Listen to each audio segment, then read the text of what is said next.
Today, I am going to discuss the death penalty with you. There are several lenses through which we may examine the death penalty.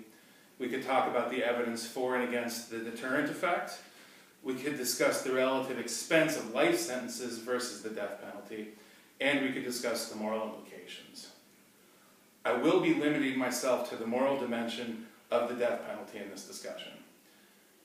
Though focusing on questions of morality, I will be concentrating on the facts on the ground. That is to say, I will not be discussing what things would follow from implementation of the death penalty in an idealized version of the world. I will be discussing what follows from the implementation of the death penalty in the world that is, not the world as it should be. Since decisions about policy must interact with the world as it is, not as it should be. They should be framed not in terms of ideology, but in terms of their actual effects in the real, non-idealized world. I assume we've all seen the bumper sticker, "Why do we kill people? Who kill people?" to show that killing people is wrong. Well, this sort of bumper sticker aphorism necessarily glosses over some of the complexities in any controversial issue by virtue of its short simplicity. It does contain one word that I think bears discussion here, and that word is we.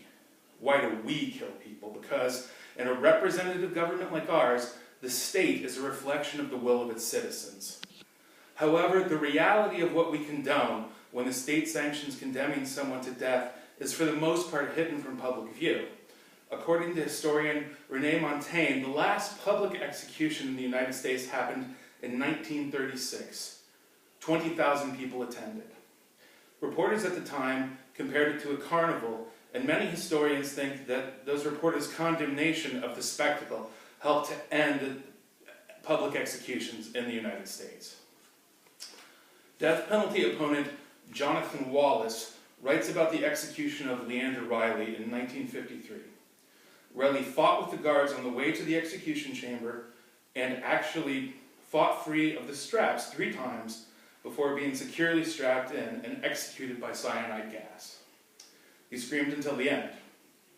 Wallace later contends that those who are pro-death penalty would actually enjoy watching an execution like Riley's more than if the condemned man had approached the chamber with quiet resolve, because in Mr. Wallace's words, they are sadists and the death penalty panders to their cruelest appetite. I, however, do not think that Mr. Wallace is correct in his assessment. The nearest thing that the United States has had to a public execution since 1936 was the closed-circuit television execution of Timothy McVeigh. Ted Otley of Crime Library points out that according to an article in the Washington Post, only about 15% of the Oklahoma bombing victims' families expressed a desire to witness McVeigh's execution. Given that small number of victims' families interested in watching McVeigh's execution, it seems to me that people are not the sadists that Wallace makes them out to be.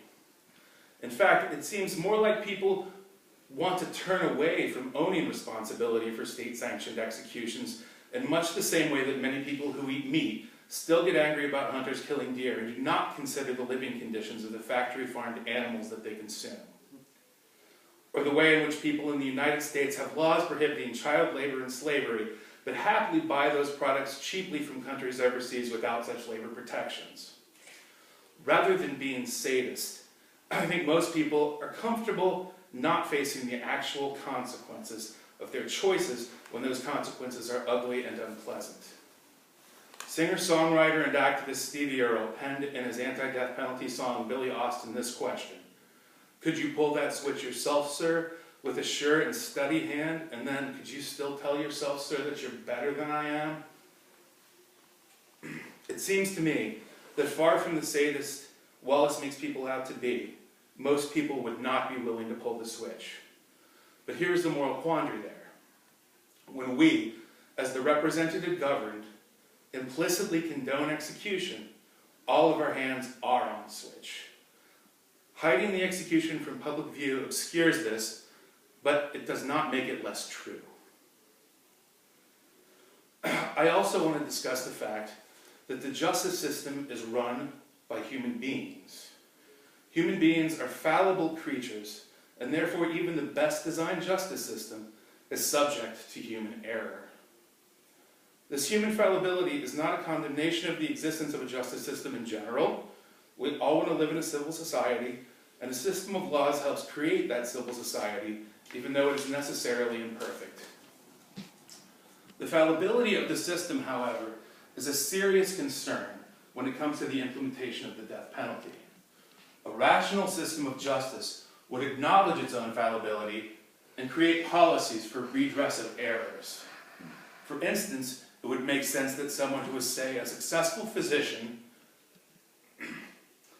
who was then found to be innocent of a crime after being unjustly sentenced to years in prison should get some substantial governmental help in reestablishing their career. So my question to death penalty advocates is this: what redress should we offer the corpse of an innocent falsely condemned?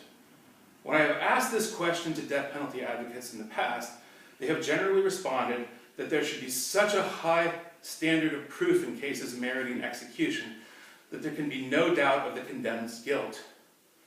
However, as I mentioned in my introduction, policy decisions should be considered not in terms of how they would look in an idealized world, but rather in terms of how they will be actualized in the real world. In order to illustrate the real-world consequences of the death penalty, I would like to discuss the Innocence Project. The Innocence Project, founded in 1992, exists to assist prisoners who could be proven innocent through DNA testing. According to the Innocence Project, 20 people have been sentenced to death before DNA evidence proved their innocence and led to their release. In an article in Forbes in April of 2014, Elizabeth Lopato cites a University of Michigan study which concluded that 4% of those convicted and sentenced to death are innocent. That bumper sticker gets a little more complicated now. It should read something like, how many innocents are we willing to condemn to death to show people who kill people that killing people is wrong? And Stevie Earle's lyrics should be altered a bit as well to say something like, could you pull that switch yourself, sir, with a 96% sure and steady hand? And then, could you still tell yourself, sir, that you're 96% likely better than I am? Those are the facts on the ground. We fallible humans get it wrong. My question to death penalty advocates, in light of this non-idealized, real-world analysis, is this: how many innocent people is it okay for us to execute? Because so far, we know with certainty that we have convicted 20 people falsely to die. How many people who we, as the representative governed, already killed were innocent?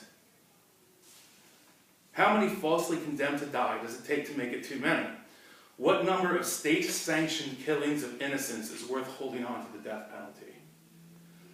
Now, I want to ask each of you, given that even though we, the represented citizenry, attempt to insulate ourselves from the ugly reality of the death penalty, even though we are every bit as responsible for its implementation, as though it were our hand pulling the switch, and given that we know with certainty that we have condemned innocents to die in at least 20 cases, can you in good conscience still support the death penalty? If you say yes, then what you are saying in light of this knowledge is that you think the death penalty is so beneficial to society that it is worth your being complicit in the state-sanctioned murder of innocent people.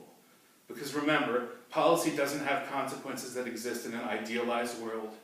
Supporting the death penalty in the real world, the world that we actually live in, is morally reprehensible unless you think you can find a compelling justification for the state-sanctioned killing of innocent people.